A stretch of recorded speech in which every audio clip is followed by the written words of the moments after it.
ਤੁਸੀਂ ਦੇਖ ਰਹੇ ਹੋ ਜਗਬਾਣੀ ਟੀਵੀ। मैं सुनील कुमार गल करांगे पंजाब की राजनीति दे विच होए ताज़ा गठजोड़ की, क्योंकि जिस तरीके दे नाल शिरोमणी अकाली दल भाजपा दे नाल पिछले दिनी 9 मास वाला रिश्ता खत्म कर चुका सी ते हुण बीएसपी दे नाल गठजोड़ हो गया है। पर इस गठजोड़ तो बाद पंजाब की राजनीति दे विच सियासी तौर पर जिस तरीके नाल हाथी ने एंट्री कर ली है, पर उस एंट्री तो बाद 27 सालों तो बाद जिहड़ी एंट्री हुई है मुड़ तो ਉਹਦੇ ਵਿੱਚ ਕੀ ਪੂੰਛ 2022 ਦੀਆਂ ਵਿਧਾਨ ਸਭਾ ਚੋਣਾਂ ਦੇ ਵੋਟ ਨਤੀਜਿਆਂ ਚੋਂ ਨਿਕਲ ਪਾਏਗੀ। ਆਓ ਜਾਣਦੇ ਹਾਂ ਇਸ ਰਿਪੋਰਟ ਦੇ ਵਿੱਚ। ਪੰਜਾਬ 'ਚ ਅਕਾਲੀ ਦਲ ਦਾ ਬੀਐਸਪੀ ਨੂੰ ਪੂੰਛ ਨਿਕਲ ਗਿਆ ਹਾਥੀ, ਪਰ ਕਿਤੇ ਨਾ ਫਸ ਜਾਵੇ ਪੂੰਛ।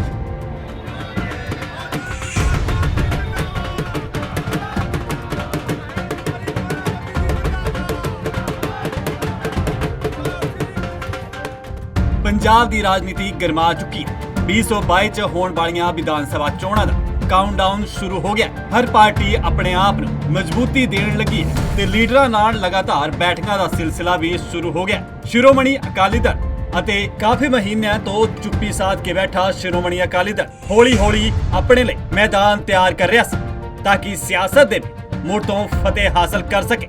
ਇਸੇ ਲਈ ਸ਼੍ਰੋਮਣੀ ਅਕਾਲੀ ਦਲ ਨੇ ਹੁਣ ਪਾਸਾ ਸੁੱਟਦੇ ਹੋਏ ਮੁੜ ਤੋਂ ਗੱਠਜੋੜ ਕਰ ਲਿਆ।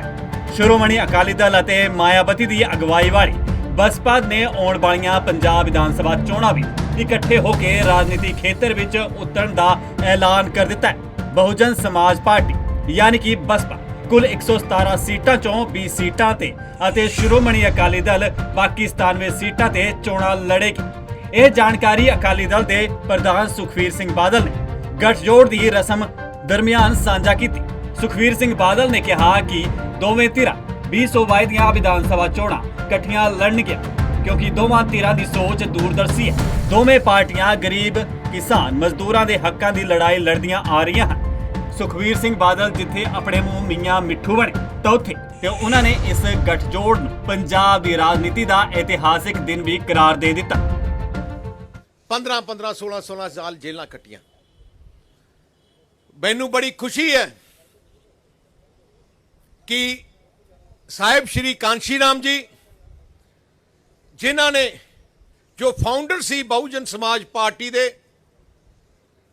उन्होंने आ जिहड़ी मूवमेंट है गरीब दी मूवमेंट जो सैक्शन दबाया जा रहा सी कुचलिया जा रहा सी उन्होंने इकट्ठे करके उन्हों की आवाज़ बन के जिवें डॉक्टर अंबेडकर जी ने देश विच संविधान बना के राइट्स दिते, उवें साहिब श्री कांशी राम जी ने पूरे देश विच एक ऐजी मूवमेंट खड़ी की जिन्हों असी सलाम करना चाहते हैं।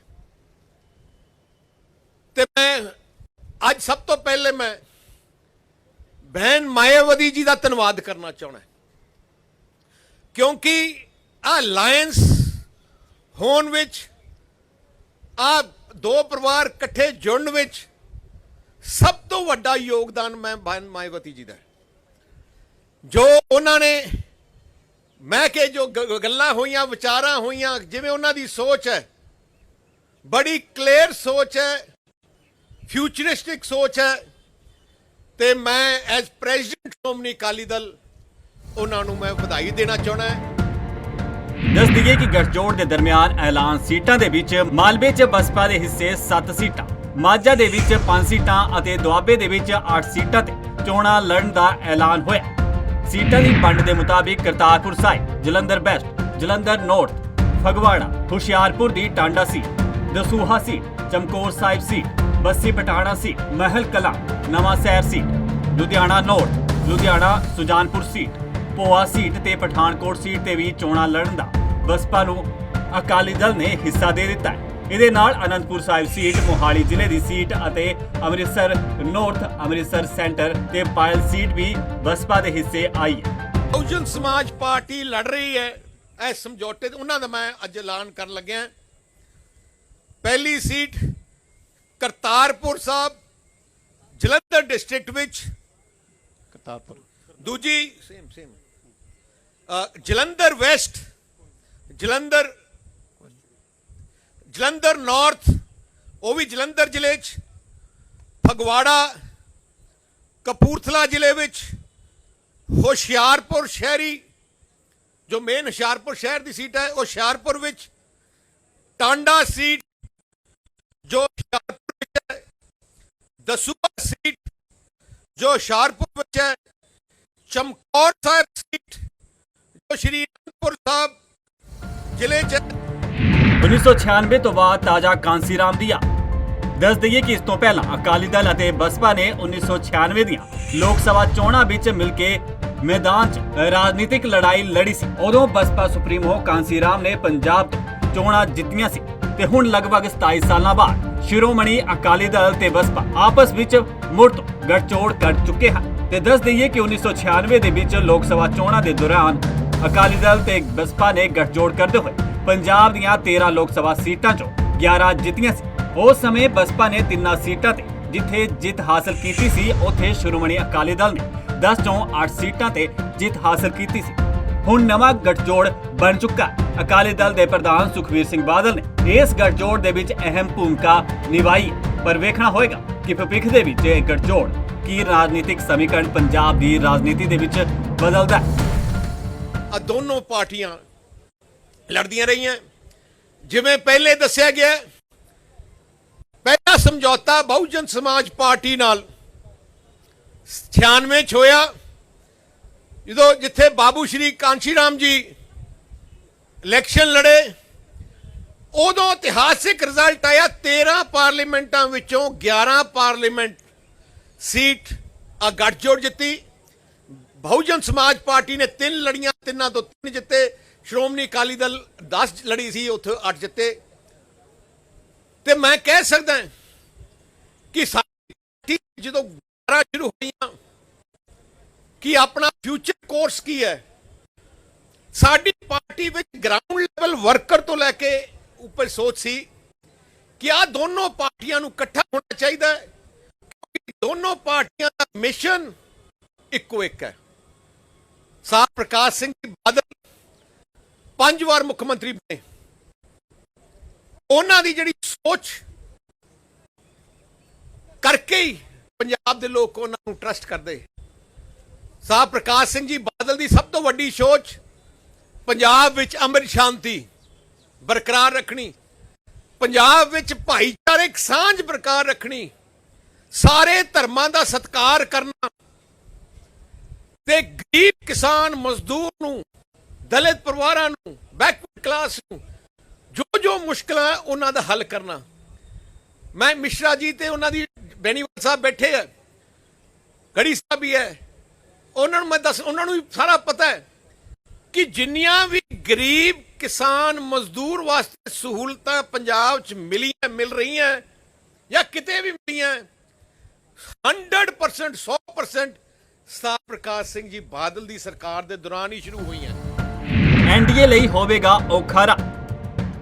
ਅਕਾਲੀ ਦਲ ਨੇ ਪਿਛਲੇ ਸਾਲ ਸਤੰਬਰ ਵਿੱਚ ਐਨਡੀਏ ਨਾਲ 3 ਖੇਤੀਬਾੜੀ ਬਿੱਲਾਂ ਕਰਕੇ ਆਪਣਾ ਸੰਬੰਧ ਤੋੜ ਦਿੱਤਾ ਸੀ। ਜਿਵੇਂ ਲੋਕ ਸਭਾ ਵਿੱਚ ਬਿੱਲ ਪੇਸ਼ ਕੀਤੇ ਗਏ, ਪ੍ਰਧਾਨ ਮੰਤਰੀ ਨਰਿੰਦਰ ਮੋਦੀ ਦੇ ਮੰਤਰੀ ਮੰਡਲ ਚੋਂ ਅਕਾਲੀ ਮੰਤਰੀ ਹਰਸਿਮਰਤ ਕੌਰ ਬਾਦਲ ਨੇ ਅਸਤੀਫਾ ਦੇ ਦਿੱਤਾ ਸੀ। ਉਸ ਤੋਂ ਬਾਅਦ ਰਾਜਨੀਤੀ ਗਰਮਾ ਗਈ ਸੀ, ਪਰ ਇਸ ਤੋਂ ਪਹਿਲਾਂ ਵੀ ਪੰਜਾਬ ਭਾਜਪਾ ਦੇ ਕਈ ਲੀਡਰ 2022 ਦੇ ਵਿੱਚ ਇਕੱਲੀਆਂ ਚੋਣਾਂ ਲੜਨ ਦਾ ਐਲਾਨ ਵੱਖ-ਵੱਖ ਮੰਚਾਂ ਤੇ ਕਰ ਚੁੱਕੇ ਸੀ, ਪਰ ਖੁੱਲ ਕੇ ਕੋਈ ਨਹੀਂ ਬੋਲ ਰਿਹਾ ਸੀ। ਪਰ ਹਰਸਿਮਰਤ ਕੌਰ ਬਾਦਲ ਦੇ ਮੰਤਰੀ ਮੰਡਲ ਚੋਂ ਅਸਤੀਫਾ ਦੇਣ ਤੋਂ ਬਾਅਦ ਸੁਖਬੀਰ ਸਿੰਘ ਬਾਦਲ ਨੇ ਐਲਾਨ ਕਰ ਦਿੱਤਾ ਸੀ ਕਿ ਉਹ ਖੇਤੀਬਾੜੀ ਬਿੱਲਾਂ ਨੂੰ ਕਿਸਾਨ ਮਾਰੂ ਅਤੇ ਵਿਨਾਸ਼ਕਾਰੀ ਕਰਾਰ ਦਿੰਦੇ ਹੋਏ ਐਨਡੀਏ ਤੋਂ ਵੱਖ ਹੋ ਰਹੇ ਹਨ। ਤੇ ਪੰਜਾਬ ਦੀ ਸਿਆਸਤ ਦੇ ਵਿੱਚ 9 ਮਾਸ ਦਾ ਰਿਸ਼ਤਾ ਕਿਹਾ ਜਾਣ ਵਾਲਾ ਅਕਾਲੀ ਬੀਜੇਪੀ ਦਾ ਗਠਬੰਧਨ ਟੁੱਟ ਗਿਆ ਸੀ।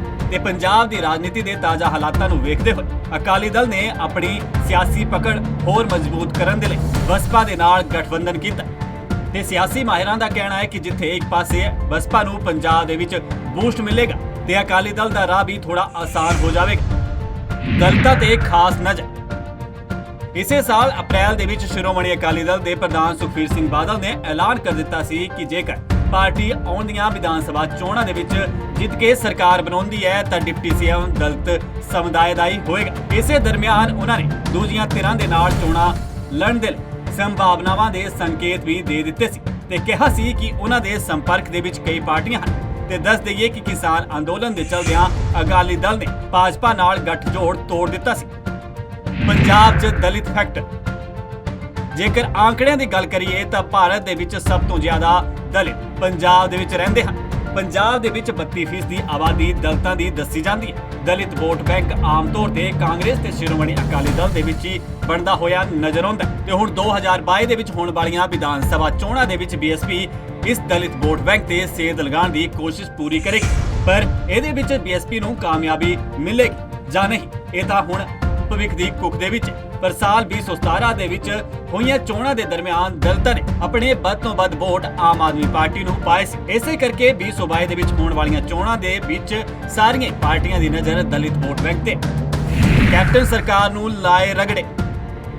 ਸੁਖਬੀਰ ਸਿੰਘ ਬਾਦਲ ਨੇ ਜਿੱਥੇ ਬੀਐਸਪੀ ਨਾਲ ਗੱਠਜੋੜ ਕੀਤਾ ਤੇ ਦੂਜੇ ਪਾਸੇ ਸੱਤਾ ਧਿਰ ਤੇ ਜਮ ਕੇ ਰਗੜੇ ਵੀ ਲਗਾਏ। ਇੱਕ ਹੰਕਾਰੀ ਰਾਜਾ, ਇੱਕ ਲੁਟੇਰੀ ਕਾਂਗਰਸ ਜਿਨੇ ਪੰਜਾਬ ਨੂੰ ਤਬਾਹ ਕਰ ਦਿੱਤਾ ਹੈ। ਮਿਸ਼ਨ ਇੱਕੋ ਇੱਕ ਹੈ, ਪੰਜਾਬ ਨੂੰ ਇਹਨਾਂ ਲੁਟੇਰਿਆਂ ਤੋਂ ਬਚਾਉਣਾ ਹੈ। ਪੰਜਾਬ ਵਿੱਚ ਅਮਨ ਸ਼ਾਂਤੀ ਭਾਈਚਾਰਕ ਸਾਂਝ ਕਰਾਉਣੀ ਹੈ ਤੇ ਗਰੀਬ ਤੇ ਦਲਿਤ ਕਿਸਾਨ ਨੂੰ ਹਰ ਕਿਸਮ ਦੀ ਸਹੂਲਤ ਦੇਣੀ ਹੈ ਕਿ ਜੋ ਅੱਗੇ ਜਾ ਕੇ ਅੱਗੇ ਆਪਣੇ ਪੰਜਾਬ ਅੱਗੇ ਤਰੱਕੀ ਕਰ ਸਕੇ। ਇੰਡਸਟਰੀ ਤੇ ਵਪਾਰ ਨੂੰ ਪੂਰਾ ਡਿਵੈਲਪ ਕਰਕੇ ਪੰਜਾਬ ਦੀ ਇਕਨੋਮੀ ਨੂੰ ਵਾਪਸ ਰੇਲ ਤੇ ਲਿਆਉਣਾ ਹੈ।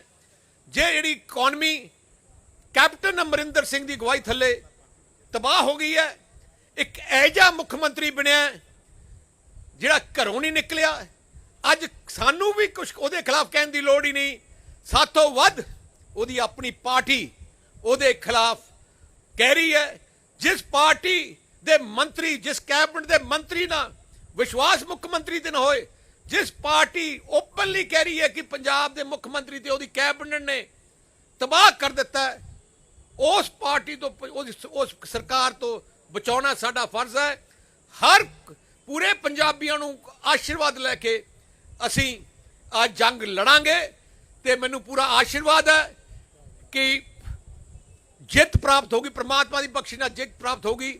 ਮੈਂ ਅਖੀਰ ਵਿੱਚ ਫਿਰ ਤੋਂ ਬਹਿਨ ਮਾਇਆਵਤੀ ਜੀ ਦਾ ਦਿਲ ਦੀ ਗਹਿਰਾਈਆਂ ਤੋਂ ਧੰਨਵਾਦ ਕਰਦਾ ਤੇ ਇਸ ਗੱਠਜੋੜ ਨੂੰ ਇਕੱਠੇ ਕਰਨ ਵਾਸਤੇ, ਫਾਈਨਲ ਸ਼ੇਪ ਦੇਣ ਵਾਸਤੇ ਮੁਸ਼ਕਿਲ 'ਚ ਕੈਪਟਨ ਦੀ ਟੀਮ।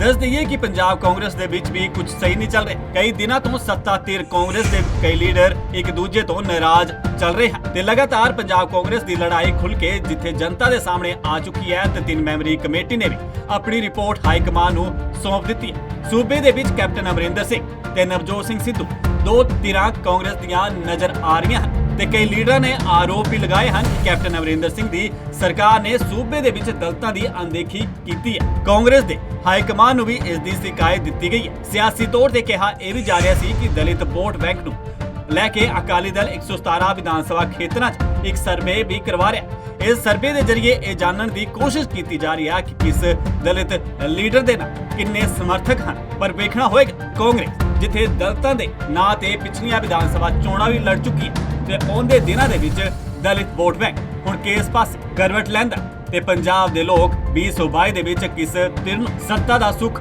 ਦਿੰਦੇ ਹਨ। News desk report, Jagbani TV.